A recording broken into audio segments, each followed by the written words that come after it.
Hello दोस्तों, स्वागत है आप लोग का। फ्रेंड्स, आज हम देखने वाले हैं यूपीएससी का जो एग्ज़ाम पैटर्न है, लेटेस्ट में एग्ज़ाम पैटर्न क्या चल रहा है उसके बारे में हम चर्चा करेंगे आज। ठीक है।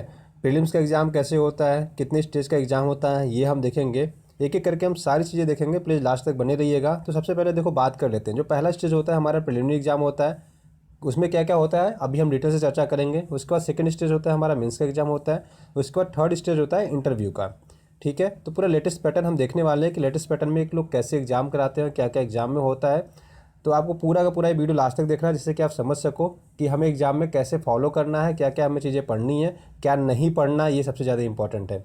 आपको क्या नहीं पढ़ना ये पता होना चाहिए। बहुत सारे बच्चों को यही नहीं पता होता कि हमें पढ़ना, मतलब पढ़ना तो है, देखो सब लोग बताते हैं कि ये पढ़ लो, ये पढ़ लो, ये पढ़ लो, लेकिन कोई इस पर चर्चा नहीं करता कि हमें क्या नहीं पढ़ना है। तो मैं आपको ये भी बताऊंगा कि आपको प्रीलिम्स एग्जाम में क्या नहीं पढ़ना है, जो मेंस के लिए इंपॉर्टेंट है। कितनी चीज़ें ऐसी होती है जो हम प्रीलिम्स एग्जाम में पढ़ जाते हैं, जो हमारे साथ मेंस के एग्जाम पॉइंट ऑफ व्यू से इंपॉर्टेंट होता है। ठीक है। तो एक एक करके हम सारी चर्चा करेंगे। तो सबसे पहले बात करते हैं अपना स्टेप वन।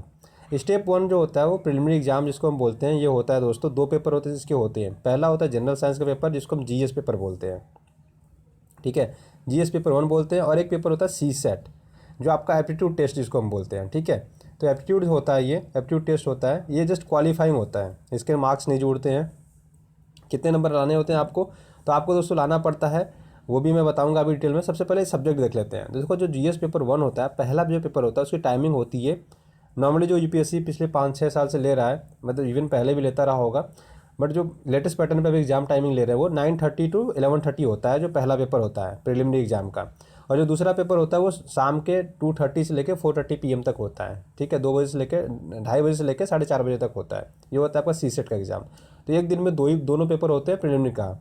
अब जो मेरिट लिस्ट बनती है, सपोज करो प्रीलिम्स में 5 लाख लोग बैठ रहे हैं, मैं एग्जांपल देता हूँ, फॉर्म तो 10 लाख भरते हैं, बट सपोज करो 5 लाख लोग एग्जाम दे रहे हैं।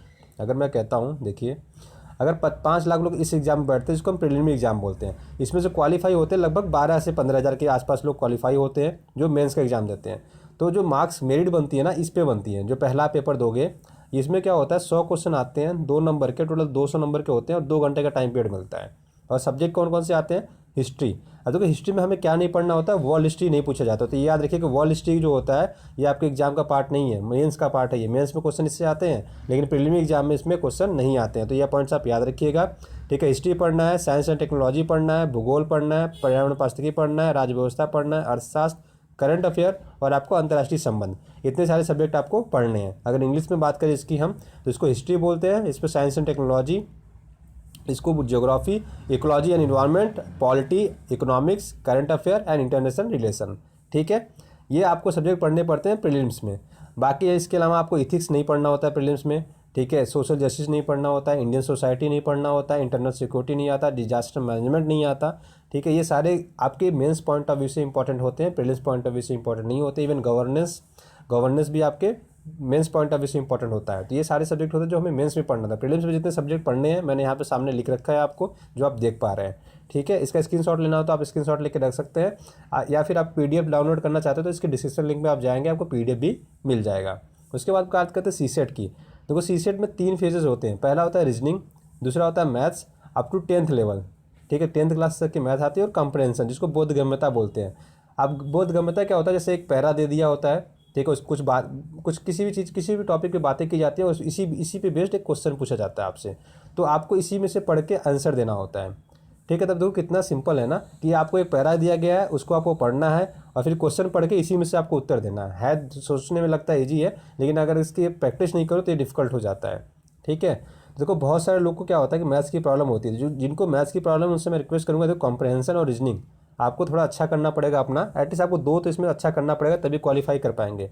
अब इसके एग्जाम पैटर्न की बात करें तो इसमें 80 क्वेश्चन आते हैं। एक क्वेश्चन 2.5 मार्क्स के होते हैं, 200 नंबर का पेपर होता है। ये भी 2 घंटे का होता है। ठीक है। ये भी 2 घंटे का होता है, और आपको इसमें 33% मार्क्स लाने पड़ते हैं। बस इतना याद रखिए, 33% मार्क्स लाने पड़ते हैं। ठीक है। तो इसका मतलब आप ये है कि 66.67 होता है, बट 67 मार्क्स से आप ऊपर ला रहे हैं, तो ये मान के चलिए कि आपका एग्जाम क्वालिफाई हो जाएगा। तो जस्ट ये क्वालिफाइंग होता है, इसको आपको क्वालिफाई करना होता है, और इसमें आपका रैंक डिसाइड करने के लिए होता है, मतलब कट ऑफ क्लियर करने पे, इस पे ही मेरिट डिसाइड होती है। बस इतना याद रखना, इसी पे ही मेरिट डिसाइड होता है, आपको ये पॉइंट्स याद रखना है। ठीक है। उसके अलावा आप स्टेज 2 की बात करते हैं। आशा करता हूँ स्टेज 1 में आपको सारी चीज़ें क्लियर हो गई होंगी। मैं एक बार फिर से रिवाइज कर देता हूँ आपको। प्रीलिमिनरी एग्जाम होता है, 2 स्टेज में होता है। ठीक है। Prelim exam paper 1 paper 2, paper 1 general science का होता है, इसी के बेस पे, इसी पे मेरिट बनती है, ठीक है। जो 12,000 लोग क्वालिफाई करते हैं, ये जस्ट आपका क्वालिफाइंग होता है, आपको जस्ट क्वालिफाई करना होता है 33% नंबर ला के, इसके मार्क्स नहीं जुड़ते हैं आपका, यहाँ भी मार्क्स नहीं जुड़ते हैं, लेकिन मेरिट लिस्ट में जब क्वालिफाई करना होता है तो बस यही मार्क्स जुड़ते हैं, तो ये चीज़ याद रखिएगा, ठीक है। इसका कोई मेंस में आपको फ़ायदा नहीं मिलेगा और फाइनल मेरिट लिस्ट में भी फ़ायदा आपको कोई नहीं मिलने लगा, ठीक है, ये चीज़ याद रखिएगा। अब बात करते हैं यूपीएससी का जो मेंस का एग्जाम होता है, तो मेंस के एग्जाम में टोटल 9 पेपर होते हैं, जो स्टेप टू होता है। देखो स्टेप 1 में हमने 2 एग्जाम दिए थे, सीसेट प्लस जीएस का। यहाँ पे आपको 9 पेपर लिखने पड़ते हैं यार। देखो वहाँ पे ऑब्जेक्टिव क्वेश्चन पूछे जाते थे, यहाँ पे देखो आप, यहाँ पे आपको 100 क्वेश्चन आते थे 2-2 नंबर के, यहाँ ऑब्जेक्टिव होता था, उसके ऑप्शंस मिलते थे, 4 ऑप्शन दिए होते थे, उसमें से हमें सही करना पड़ता था कि ए है, बी है, सी है। सेम ऐसे सीसेट में होता था। लेकिन जैसे आप मेंस के पेपर पे आओगे तो मेंस में आपको लिखना पड़ता है, ठीक है, आपको डिस्क्रिप्टिव लिखना पड़ेगा, आपसे कुछ पूछा जाएगा, उसका आपको जवाब देना पड़ेगा। तो इसमें पेपर देख लेते हैं। जो पेपर 1 होता है दोस्तों, वो होता है एसे का, 250 मार्क्स का होता है। उसका पेपर 2 होता है, जिसको हम GS1 के भी नाम से जानते हैं। इसमें हिस्ट्री, ज्योग्राफी, इंडियन सोसाइटी। देखो इंडियन सोसाइटी आपका मेंस का पार्ट है, प्रीलिम्स का पार्ट नहीं है, ये चीज़ याद रखिएगा। देखिए यहाँ पे इंडियन सोसाइटी आपका मेंस का पार्ट है, जबकि प्रीलिम्स में नहीं है ये।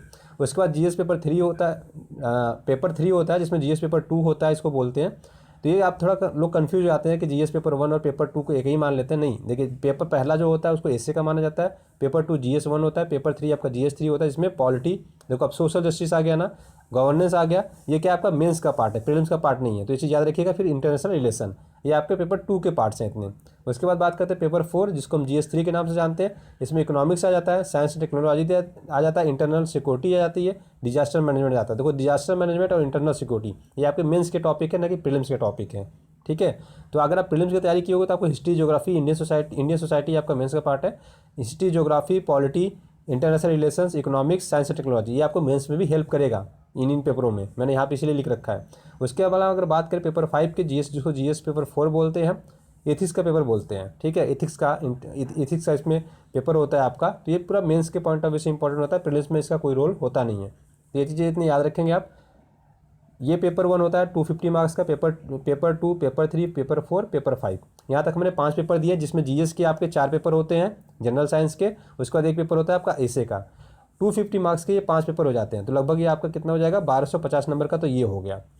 उसके बाद पेपर 6 और पेपर 7, एक इंग्लिश का पेपर होता है जो क्वालिफाइंग होता है, आपको 25% मार्क्स लाने पड़ते हैं 300 में से, मतलब कह लो 75 लाने हैं। बहुत आराम से इसमें ला सकते हो, बहुत ज़्यादा टफ इसमें इंग्लिश नहीं पूछी जाती है, ठीक है। उसके बाद जो पेपर 7 होता है, नॉर्मली लोग हिंदी लेते हैं, हिंदी भाषी लोग। हमारे संविधान में टोटल 22 भाषाएं दी गई है, उस 22 भाषा में से कोई आप एक चूज़ कर सकते हो, ठीक है। 75 नंबर लाने होते हैं इसमें, ये भी 25% लाना है, क्वालिफाइंग नेचर का होता है, ठीक है, इसमें नंबर नहीं जुड़ते। तो याद रखिएगा जो पेपर 6 और पेपर 7 है, इसके आपके फाइनल मेरिट लिस्ट में नंबर नहीं जुड़ते हैं, लेकिन पेपर 1 से लेकर पेपर 5 तक के नंबर जुड़ते हैं। उसके बाद पेपर 8 और पेपर 9 ये आपके होते हैं ऑप्शनल, पेपर 1 और पेपर 2। अब ये बहुत सारे बच्चे यहाँ पे ये कन्फ्यूज होते हैं कि सर 2 ऑप्शनल तो नहीं है, नहीं 2 ऑप्शनल नहीं है, एक ही ऑप्शनल के 2 पेपर होते हैं। कुछ पार्ट ए में पूछे जाते हैं, कुछ पार्ट बी में पूछे जाते हैं, मतलब पेपर 1 में कुछ पूछे जाते हैं, कुछ पेपर 2 में पूछे जाते हैं। सपोज अगर आप हिस्ट्री अपना ऑप्शनल लेते हो, मैं एग्जांपल दे रहा हूँ, अगर आप हिस्ट्री ऑप्शनल ले रहे हो तो कुछ हिस्ट्री के पेपर आपके पेपर 1 में पूछे जाएंगे, कुछ हिस्ट्री के पेपर आपके पेपर 2 में पूछे जाएंगे। ऐसा नहीं कि आपको पेपर 2 के लिए अलग से कोई सब्जेक्ट पढ़ना है, नहीं, इसमें आप एक ही ऑप्शन, पहले हुआ करता था 2 ऑप्शनल होते थे, लेकिन अभी एक ऑप्शनल होता है। इतने पैटर्न्स आप याद रखिएगा। Paper 1, paper 4, paper 2, paper 3, paper 4, paper 5, paper 8 और पेपर 9, इसके नंबर जुड़ते हैं। तो टोटल देख लो आप कितने हो गए, 1 2 3 4 5 6 7, टोटल 7 होते हैं। इसका मतलब होता है 750 का टोटल ये नंबर बन जाते हैं। यहाँ पे मैंने देखो लिख रखा है यहाँ पे, ठीक है। इनके जो मार्क्स होते हैं फाइनल मेरिट लिस्ट में जुड़ते हैं, पेपर 1 2 3 4 5 8 और 9। 6 और 7 मैंने बताया था जस्ट क्वालिफाइंग होता है, जस्ट आपको उसमें पास होना है, बाकी कुछ नहीं करना है। इसके कोई नंबर भी नहीं जुड़ेगा, कोई एडवांटेज नहीं होगा। अगर आप 300 में से 300 भी लाएंगे तब भी वही आपको, तब भी उस पर कोई फ़र्क नहीं पड़ेगा, और 300 में से 75 लाएंगे 300 में से, तब भी कोई फ़र्क नहीं पड़ेगा, ये आपके लिए बराबर ही है। तो इसके लिए आपको मेहनत दिन रात लग के नहीं करना, आपको मेहनत पेपर 1 से 5 तक करना है और 8 और 9 के लिए करना है। और नॉर्मली लोग जीएस के पेपर होते हैं पेपर 2 से लेकर पेपर 5 तक होते हैं, GS 1 2 3 4 5, ठीक है। तो 1750 नंबर का आपका ये एग्जाम हो जाएगा। ये फाइनल जो मेरिट लिस्ट बनेगा उसमें आपका इसमें नाम रहेगा। अगर आप मेंस क्वालिफाई कर जाते हैं तो देन इंटरव्यू होता है, जिसको हम पीटी टेस्ट के नाम से भी जानते हैं। एक तो प्रीलिम्स वाले को पीटी बोलते हैं, इसको भी पीटी बोलते हैं, क्योंकि पर्सनालिटी टेस्ट का नाम है। तो ये कितने नंबर से होता है, 275 मार्क्स का होता है ये। अब देखो 1750 पहले का था, अभी 275 हो गया, टोटल जोड़ोगे कितना हो जाएगा, 2025। जो स्टेप 3 के बाद जो फाइनल मेरिट लिस्ट बनती है वो होती है 2025 का। 2025 में से आपके फाइनल रैंक आती है, ठीक है। देखो पहला स्टेज जो हुआ था उसके नंबर नहीं जुड़ते हैं, वो जस्ट आपको मेरिट लिस्ट में ले आने के लिए होता है। मतलब मेरिट लिस्ट का मतलब है मेंस लिखने के लिए आप उसके क्वालिफाई हो पा रहे हैं कि नहीं, ये डिसाइड करता है कि 12,000 में आपका नाम है कि नहीं, पहला स्टेज। दूसरे स्टेज का आपका जो होता है वो आपका पूरा का पूरा इसमें नंबर जुड़ता है। तो सेकंड स्टेज का आपका पूरा का पूरा इसमें नंबर जुड़ता है, तो ये पॉइंट याद रखिएगा। थर्ड स्टेज का भी आपका नंबर जुड़ता है। तो मेंस और इंटरव्यू आपके लिए मोस्ट इंपॉर्टेंट होता है, बट उससे भी इंपॉर्टेंट आपका प्रीलिम्स होता है, तो आपको प्रीलिम्स भी क्वालिफाई करना है, ठीक है। तो टोटल आपके कितने मार्क्स हो जाएंगे 2025, ठीक है। तो 275 प्लस 1750 ये टोटल जोड़ के इतने हो जाते हैं। तो जो फाइनल मेरिट लिस्ट हमारी बनती है दोस्तों, इससे बनती है। आप स्टार्ट कैसे करना है, देखो जो लोग नए जुड़े हों मैं उनसे कहूँगा कि आप प्लीज़ एनसीईआरटी से स्टार्ट करिए। सबसे पहले एनसीईआरटी पढ़िए, एनसीईआरटी के बाद स्टैंडर्ड बुक पे जाइए, ठीक है। बेसिक फंडामेंटल ये होता है अगर आपको अपना बेसिक मजबूत रखना है तो। हमने अभी अगर बात करें तो देखो हमने अभी एनसीईआरटी के कोर्सेज लॉन्च किए हैं, ठीक है। बहुत सस्ते कोर्स लॉन्च किए हमने। हम आपको लाइफ टाइम वैलिडिटी देंगे इसमें, और अनलिमिटेड टाइम्स आप इसमें देख सकते हो ओनली 2000 रुपीज़ में, जिसमें हम सब्जेक्ट कवर करेंगे history, geography, polity, economics, environment, और लास्ट में हम साइंस टेक भी डिस्कस करेंगे उसमें, ठीक है। ये सारे सब्जेक्ट मिलेंगे आपको, लाइफ टाइम तक देख सकते हो, अनलिमिटेड टाइम से देख सकते हो, कोई इसमें रिस्ट्रिक्शंस नहीं है। 9 to 12 तक की पूरी एनसीईआरटी हम इसमें कवर करेंगे, ठीक है।